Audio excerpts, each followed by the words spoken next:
নমস্কাৰ, এই মুহূৰ্তত আপোনালোকক দিবলৈ আছে গুৰুত্বপূৰ্ণ খবৰ কিয়নো 2024 চনত যিসকল ছাত্ৰ ছাত্ৰীয়ে স্কুটি লাভ কৰিবলৈ কৈ আছে তেওঁলোকক কিন্তু স্কুটি প্ৰদান কৰা হ'ব অতি সোনকালে।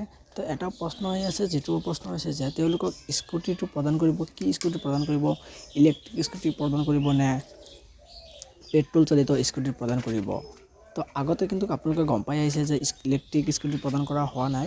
বৰ্তমান কিন্তু এতিয়া পেট্ৰল চালিত স্কুটি প্ৰদান কৰি আছে, কিন্তু বিশেষকৈ এইবাৰ স্কুটিটো কোনটো স্কুটি প্ৰদান কৰিব, ইলেক্ট্ৰিক স্কুটি প্ৰদান কৰিব নে পেট্ৰল চালিত স্কুটি প্ৰদান কৰিব। আজি এইটো ভিডিঅ'ত আপোনালোকক ষ্টেপ বাই ষ্টেপ বুজাই দিম, লগতে আপোনালোকক জনাই দিম কি স্কুটি প্ৰদান কৰিব। আৰু যদি আপোনালোকৰ চেনেলটোত নতুন হৈ থাকে তেনেহ'লে চেনেলটো ছাবস্ক্ৰাইব কৰি ৰাখিব, কিয়নো এনেকুৱা ধৰণৰ ইনফৰ্মেটিভ ভিডিঅ'বিলাক সকলোৰে আগত চাবৰ কাৰণে।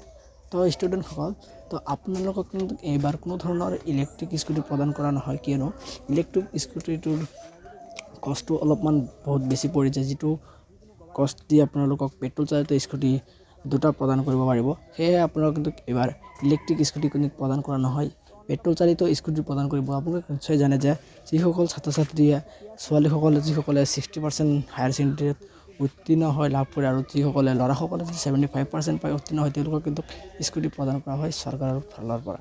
তো এইবাৰো কিন্তু ল'ৰাসকলক এই ব্লু কালাৰৰ স্কুটি প্ৰদান কৰিব, আৰু ছোৱালীসকলক কিন্তু এই ৰেড কালাৰৰ স্কুটি কিন্তু প্ৰদান কৰিব। কোনো ধৰণৰ ইলেক্ট্ৰিক স্কুটি কিন্তু প্ৰদান কৰা নহয়। সেয়েহে আপোনালোক কিন্তু এইটো আছিল আজিৰ ইনফৰমেশ্যনটো। তো যদি ভিডিঅ'টো ভাল লাগে, ভিডিঅ'টো লাইক কৰি ভিডিঅ'টো সকলোকে শ্বেয়াৰ কৰি দিয়ক। আৰু যদি আপোনালোকৰ চেনেলটোত নতুন থাকে তেনেহ'লে প্লিজ চেনেলটো ছাবস্ক্ৰাইব কৰি ৰাখিব, কিয়নো এনেকুৱা ধৰণৰ ভিডিঅ'বিলাক সকলোৰে আগত চাবৰ কাৰণে। তো আজিলৈ ইমান, আকৌ লগ পাম নেক্সট এটা ভিডিঅ'ত। আবেদন কৰিব পাৰিব। আবেদন কৰাৰ লগে লগে আপোনালোকে ইয়াৰ পিছত আপোনালোকে স্কুলত বুকিং কৰি আপোনালোকৰ ড্ৰাইভিং টেষ্ট দি আপোনালোকে ড্ৰাইভিং লাইচেন্সটো আপোনালোকে বনাব পাৰিব। তো